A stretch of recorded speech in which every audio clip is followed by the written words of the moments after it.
Hi, ನಾನಿವತ್ತು ಮೆಣಸು ಬೆಳ್ಳುಳ್ಳಿ ಅಂತ ಒಂದು ಮಟನ್ದು ಗ್ರೇವಿ ಮಾಡೋದು ತೋರಿಸ್ತಾ ಇದ್ದೀನಿ.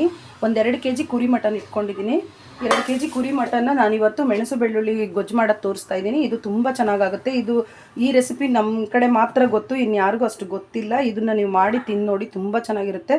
ಜ್ವರ ಬಂದಾಗ ಅವತ್ತು ಇದು ತಿಂದಾಗ ಇಮಿಡಿಯೇಟು ಬಾಯಿ ತುಂಬ ಕ್ಲಿಯರ್ ಆಗುತ್ತೆ, ಚೆನ್ನಾಗಿರುತ್ತೆ. ಇದಕ್ಕೆ ನಾನು ಏನೇನು ಹಾಕ್ತೀನಿ ಮಸಾಲ ಅಂತ ತೋರಿಸ್ತೀನಿ ಇವಾಗ. ಇದು ಗ್ರೇವಿ ಅಂತೂ ಅದ್ಭುತವಾಗಿರುತ್ತೆ. ಒಂದು ಸತಿ ನೀವು ಮಾಡಿ ನೋಡಿದ್ರೆ ನೀವೇ ಇದಕ್ಕೆ ನೆಕ್ಸ್ಟ್ ಮಾಡ್ಕೋಬೇಕು ಅಂತ ಅನಿಸುತ್ತೆ, ಅಷ್ಟು ರುಚಿಯಾಗಿರುತ್ತೆ. ಉಪ್ಪು ತೊಗೊಂಡಿದ್ದೀನಿ, ಇದಕ್ಕೆ ಮಸಾಲ ಏನೇನಂತ ತೋರಿಸ್ತಾ ಇದ್ದೀನಿ. ಉಪ್ಪು ಮತ್ತು ಅರಿಶಿನ ಪುಡಿ, ಅಚ್ಕಾರ ಪುಡಿ ನಾನು ಆಲ್ರೆಡಿ ಹಾಕಿಟ್ಕೊಂಡಿದ್ದೀನಿ.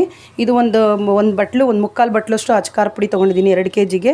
ಒಂದು 5 ಟೇಬಲ್ ಸ್ಪೂನು ಕಾಳು ಮೆಣಸು ತೊಗೊಂಡಿದ್ದೀನಿ. ಕಾಳು ಮೆಣಸು ಇದಕ್ಕೆ ಜಾಸ್ತಿ ಬೇಕಾಗುತ್ತೆ, ಅದಕ್ಕೆ 5 ಟೇಬಲ್ ಸ್ಪೂನ್ ತೊಗೊಂಡಿದ್ದೀನಿ. ಒಂದು ಚಿಕ್ಕದು ಈರುಳ್ಳಿ ಸಣ್ಣದಾಗಿ ಈ ಥರ ಕಟ್ ಮಾಡಿ ಇಟ್ಕೊಂಡಿದ್ದೀನಿ.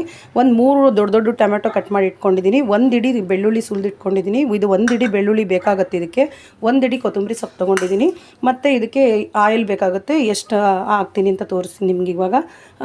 ಇಷ್ಟನ್ನು ಹಾಕ್ಬಿಟ್ಟು ನಾನು ಮೆಣಸು ಬೆಳ್ಳುಳ್ಳಿ ಗೊಜ್ಜು ಮಾಡ್ತೀನಿ.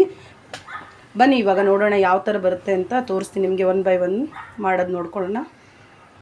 ನಾನಿವಾಗ ಕುಕ್ಕರ್ ಇಟ್ಕೊಂಡಿದ್ದೀನಿ. ಕುಕ್ಕರ್ ಬಿಸಿ ಆಗಿದೆ. ಇವಾಗ ಆಯಿಲ್ ಹಾಕ್ತೀನಿ. ನೋಡಿ, ಇದು 2 kg ಮಟನ್ಗೆ ನಾನು ಆಯಿಲ್ ಎಷ್ಟು ಹಾಕ್ತೀನಿ ಅಂತ ತೋರಿಸ್ತಾ ಇದ್ದೀನಿ ನಿಮಗೆ. ಅದರಲ್ಲಿ ತುಂಬ ಫ್ಯಾಕ್ಟ್ ಇರೋದ್ರಿಂದ ಸ್ವಲ್ಪ ಆಯಿಲ್ ನಾನು ಕಡಿಮೆನೇ ಹಾಕ್ತೀನಿ. ಈ ಸ್ಪೂನಲ್ಲಿ ಒಂದು 5 ಸ್ಪೂನ್ ಹಾಕ್ತೀನಿ ನಾನು. ಫ್ಯಾಟ್ ಜಾಸ್ತಿ ಇರೋದ್ರಿಂದ ನಾನು ಆಯಲ್ಲು ಸ್ವಲ್ಪನೇ ಹಾಕ್ತಾಯಿದ್ದೀನಿ 2 kg ಮಟನ್ಗೆ.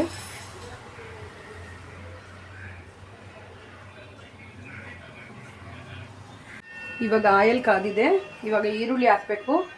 ಇವಾಗ ನಾನು ಕಟ್ ಮಾಡಿ ಇಟ್ಕೊಂಡಿರೋ ಈರುಳ್ಳಿನ ಹಾಕ್ತಾಯಿದ್ದೀನಿ.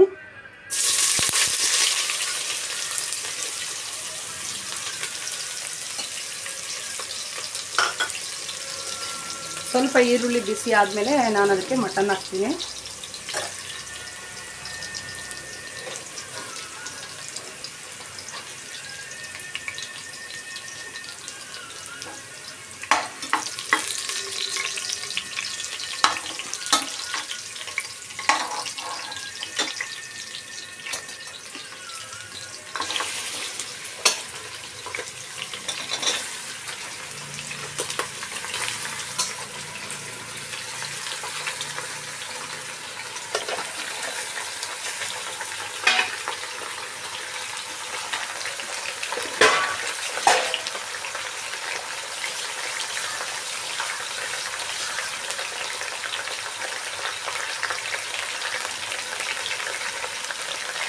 ಇದನ್ನು ಚೆನ್ನಾಗಿ ಮಿಕ್ಸ್ ಕೊಟ್ಕೋಬೇಕು.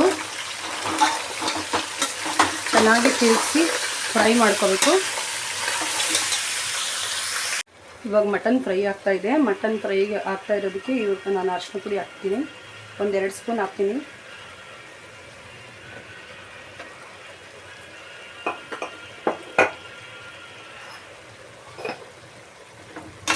ಇದನ್ನು ಅರಿಶಿನ ಪುಡಿ ಹಾಕಿ ಒಂದು ಮಿಕ್ಸ್ ಕೊಡಬೇಕು. ತಿರುಗಿಸ್ತಾ ಚೆನ್ನಾಗಿ ರೋಸ್ಟ್ ಮಾಡಬೇಕಿದು. ಇವಾಗ ಇದಕ್ಕೆ ಉಪ್ಪು ಹಾಕ್ತಾಯಿದ್ದೀನಿ. ಉಪ್ಪು ಸ್ವಲ್ಪ ಕಡಿಮೆನೇ ಹಾಕ್ಕೋಬೇಕು, ಏಕೆಂದರೆ ಗಟ್ಟಿ ಗ್ರೇವಿ ಅಲ್ವಾ. ಉಪ್ಪು ಜಾಸ್ತಿ ಆದರೂ ತಿನ್ನೋಕ್ಕಾಗಲ್ಲ.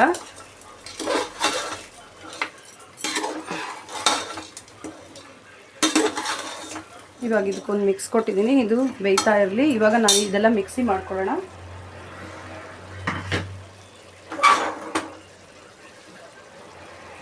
ಬನ್ನಿ ನೋಡಿ, ಇದನ್ನೆಲ್ಲ ನಾನು ಮಿಕ್ಸಿ ಮಾಡ್ಕೊಳ್ತಾ ಇದ್ದೀನಿ. ಅಚ್ಕಾರ ಪುಡಿ ಒಂದು ಬಿಟ್ಟು ನೋಡಿ, ಕಾಳು ಮೆಣಸು,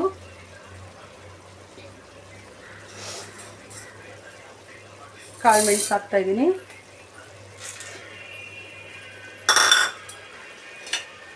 ಮತ್ತು ಬೆಳ್ಳುಳ್ಳಿ ಹಾಕ್ತಾ ಇದ್ದೀನಿ.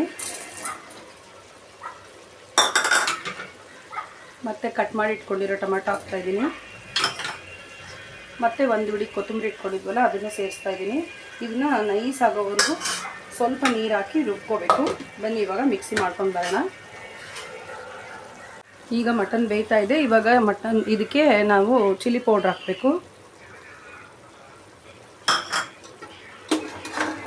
ಒಂದು ದೊಡ್ಡ ಸ್ಪೂನಲ್ಲಿ ಒಂದು 6 ಸ್ಪೂನ್ ತೊಗೊಂಡಿದ್ದೀನಿ ನಾನು ಅಚ್ಕಾರ ಪುಡಿನ. ಬೇಕಾಗುತ್ತೆ ಇದಕ್ಕೆ, ಇಷ್ಟು ಖಾರ ಪುಡಿ ಬೇಕಾಗುತ್ತೆ. ನೋಡಿ, ಈ ಥರ ಚೆನ್ನಾಗಿ ಫ್ರೈ ಮಾಡ್ಕೋಬೇಕು. ಒಂದು 10 ನಿಮಿಷ ಚೆನ್ನಾಗಿ ಫ್ರೈ ಮಾಡ್ಕೋಬೇಕು ತಿರುಗಿಸ್ಕೊಂಡು. ಇವಾಗ ನಾನು ಏನು ಮಿಕ್ಸಿಗೆಲ್ಲ ತೋರಿಸಿದ್ದೀನಿ ಅದನ್ನೆಲ್ಲ ರುಬ್ಬಿದ್ದೀನಿ. ಇವಾಗ ಈ ಮಸಾಲಾನ ಇದಕ್ಕೆ ಹಾಕ್ತಾಯಿದ್ದೀನಿ.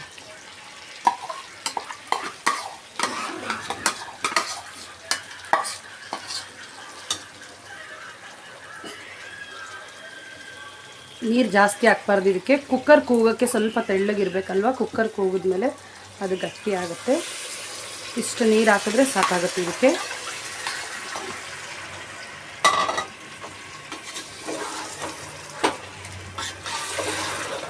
ಚೆನ್ನಾಗಿ ಖಾರದ ಪುಡಿ ಹಾಕಿದ್ಮೇಲೆ, ಅಚ್ಕಾರ ಪುಡಿ ಹಾಕಿದ್ಮೇಲೆ ನಾನು ಚೆನ್ನಾಗಿ ತಿರುಗಿಸ್ಕೊಂಡಿದ್ದೀನಿ. ಚೆನ್ನಾಗಿ ಅದು ಫ್ರೈ ಮಾಡಿದ್ದೀನಿ.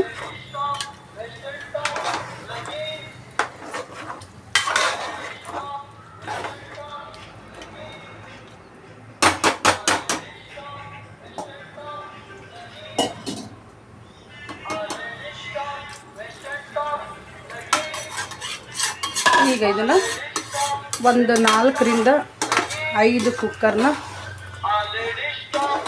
ಕೂಗಿಸ್ಕೋಬೇಕು. ಇವಾಗ ನಾನು ಕುಕ್ಕರ್ನ ಕ್ಲೋಸ್ ಮಾಡ್ತಾಯಿದ್ದೀನಿ. ಇದು ಒಂದು 5 ವಿಷಿಲ್ ಹೊಡೆಸಿದ್ರೆ ಇದು ಮೆಣಸು ಬೆಳ್ಳುಳ್ಳಿ ಗೊಜ್ಜು ರೆಡಿ ಆಗುತ್ತೆ. ಇವಾಗ ಇದು ಕುಕ್ಕರ್ ಕೂಗಿದೆ, 5 ವಿಷಿಲ್ ಕೂಗಿಸಿದ್ದೀನಿ. ಇವಾಗ ನೋಡೋಣ ಬನ್ನಿ ಯಾವ ಥರ ಆಗಿದೆ ಅಂತ. ನೋಡಿ ಈ ಮೆಣಸು ಬೆಳ್ಳುಳ್ಳಿ ಗೊಜ್ಜು ಯಾವ ಥರ ಆಗಿದೆ ಅಂತ. ತುಂಬ ಚೆನ್ನಾಗಾಗಿದೆ, ಚೆನ್ನಾಗಿ ಬೆಂದಿದೆ, ಸಾಫ್ಟಾಗಿ ಗೊಜ್ಜು ಥರ ಮಾಡಿದ್ದೀನಿ. ತುಂಬ ತೆಳ್ಳಗೇನು ಬೇಡ. ಇದರಲ್ಲಿ ಮುದ್ದೆ, ಚಪಾತಿ, ರೊಟ್ಟಿ, ಅನ್ನ ಎಲ್ಲ ತಿನ್ಬೋದು. ಈಗ ಸರ್ವ್ ಮಾಡ್ಕೊಳ್ಳೋಣ ಬನ್ನಿ. ಇವಾಗ ನಾನು ಸರ್ವ್ ಮಾಡ್ಕೊಂಡಿದ್ದೀನಿ ಬಟ್ಲಿಗೆ. ಎಷ್ಟು ಚೆನ್ನಾಗಿ ಕಾಣಿಸ್ತಾ ಇದೆ, ಸೂಪರಾಗೂ ಇರುತ್ತೆ, ಟೇಸ್ಟು ಕೂಡ. ಎಲ್ಲದ್ರ ಜೊತೆ ತಿನ್ಬೋದು. ಶೇರ್ ಮಾಡಿ, ಲೈಕ್ ಮಾಡಿ, ಸಬ್ಸ್ಕ್ರೈಬ್ ಮಾಡಿ. Thank you. ನೋಡಿ ನಾನಿವಾಗ ಸರ್ವ್ ಮಾಡ್ಕೊಂಡಿದ್ದೀನಿ. ಎಷ್ಟು ಚೆನ್ನಾಗಿದೆ, ಸೂಪರಾಗಿ ಬಂದಿದೆ. ಟೇಸ್ಟ್ ಅಂತೂ ಹೈಲೈಟಾಗಿರುತ್ತೆ. ನೀವು ನಾನು ಏನು ತೋರಿಸಿದ್ದೀನೋ ಅದೇ ಮೆಥಡಲ್ಲೇ ಮಾಡ್ಕೊಳ್ಳಿ, ತುಂಬ ಚೆನ್ನಾಗಿರುತ್ತೆ. ಶೇರ್ ಮಾಡಿ, ಲೈಕ್ ಮಾಡಿ, ಸಬ್ಸ್ಕ್ರೈಬ್ ಮಾಡಿ. Thank you.